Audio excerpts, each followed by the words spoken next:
Hello friends, இன்றைக்கி நம்மளுடைய சமையல் என்னென்னு பார்த்தீங்கன்னா பூண்டு சாதம். இது ஒரு லஞ்ச் பாக்ஸ் ரெசிபி. எப்படி செய்யலான்னு பார்க்கலாம் வாங்க. வானொலியில் 2 டேபிள் ஸ்பூன் அளவு எண்ணெய், 1/2 டேபிள் ஸ்பூன் அளவு நெய், இது கூடவே பூண்டு. இதோட மெயின் ஹீரோ வந்து பார்த்திங்கன்னா பூண்டு தான். நல்லா தட்டி எடுத்துக்கோங்க.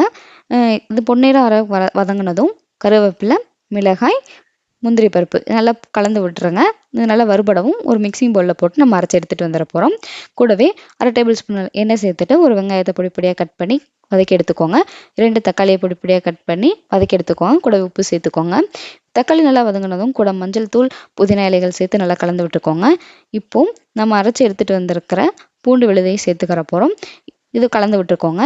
இது கூடவே மல்லி இலைகள், உப்பு சேர்த்து நல்லா கலந்து விட்டுக்கு வர போகிறோம்.